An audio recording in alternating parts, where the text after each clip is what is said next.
Tristan with Nerdette's NewsStand, and I want to talk about something that's happened and developed more over the last few days when it comes to Johnny Depp and the whole situation surrounding Netflix. Now, I knew this was going on a little bit, but I wanted to make sure I had all my facts straight before actually talking out and making a video on this, and was able to double check if there was any movies removed, or if there was any, to put it in a better way, any movies left on Netflix that have Johnny Depp in them. Now, it doesn't look like that's the case, and I'm not exactly sure why. I have a few theories I want to talk about, but definitely if you are new to the channel, make sure you hit that subscribe button. As always, hit like, and let me know down below if you are able to disprove this. I would gladly like to know an answer as to why all of Johnny Depp's movies were removed from Netflix, because right now it doesn't make any sense. Right now it seems very systematically done because of the court case and everything going along with it. So, a few days ago, this was happening. Netflix slowly and silently removed every single movie that had Johnny Depp in it. Not only Johnny Depp, but Shia LaBeouf.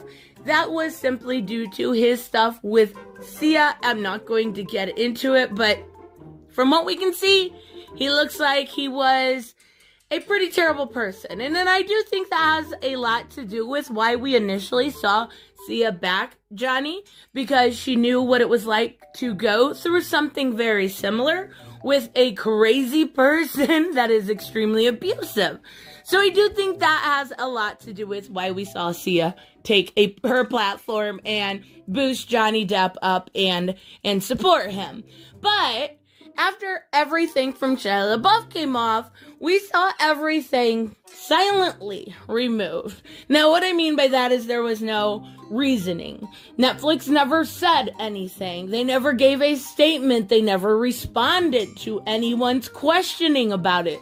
They simply removed every single movie that has Johnny Depp. Now, I did check other platforms, and it looks like they are safe. I looked at Hulu. It still has all of the movies, especially Edward Scissorhands. Absolutely love that movie. But yeah, they are all still on there. So what makes Netflix different? Why did they do this? Well, I think a lot of it has to do with the libel case, right? A lot of it has to do with him, his legal loss. It's not a coincidence. If it was a coincidence, it would be one or two movies. It's the reaction to the legal loss, at least in my opinion.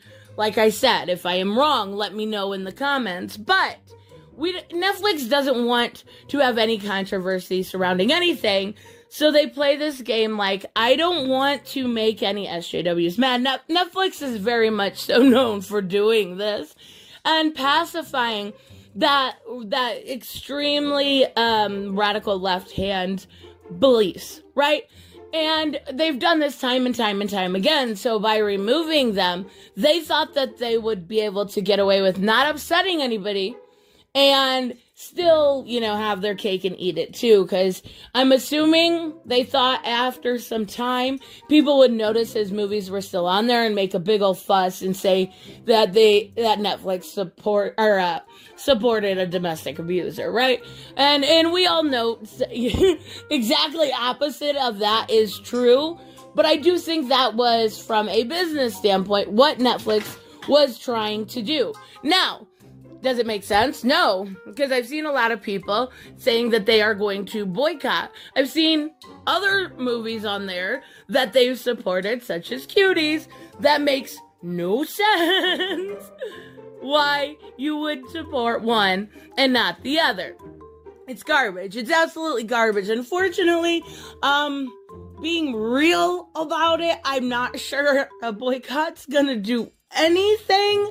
They have almost 200 million subscribers. Like, they have a massive platform. They've been around for forever. So having those paid subscribers, losing a few isn't going to bother them. Look at how much they lost during the Cuties thing. And that was bipartisan. That was everybody upset.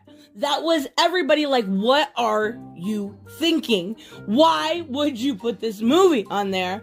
And unfortunately, they didn't care then. They didn't learn their lesson. They're not going to lose their lesson because they've got a whole lot of fuck you money. And that's simply how it is. Unfortunately so. Now, I get not wanting to support somebody like that. I absolutely get it. And Netflix is known for cycling their titles in and out of their library.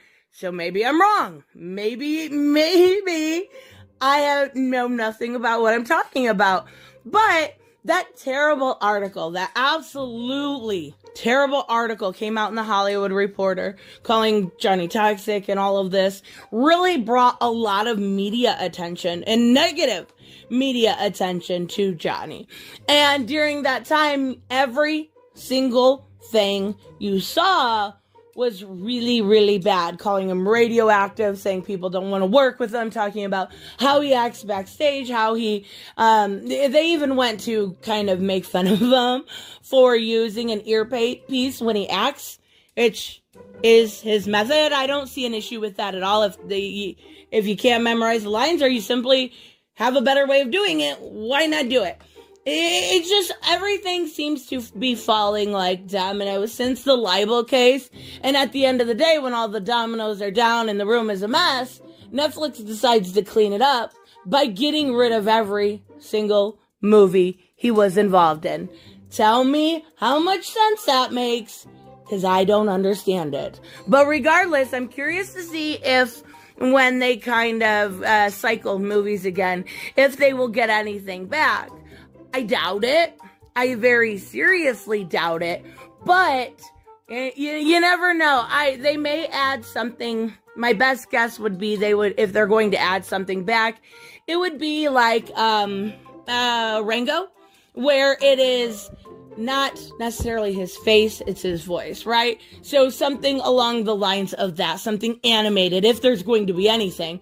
Regardless, I don't have Netflix. I don't see the need for Netflix. Since Cuties came out, I haven't given them a penny, and I won't. I am completely happy with Hulu and HBO Max. Great combination. And you get all the Johnny Depp you want, right? And you can always, sail the high seas, right? So let me know, of course, what you guys think about this. Let me know if you've noticed this or if this is a coincidence that I'm not seeing here. So I will see you guys in the next one. Bye-bye. Hey guys, I want to give a huge shout out to my Patreon and subscribe stars. You guys literally make this channel possible.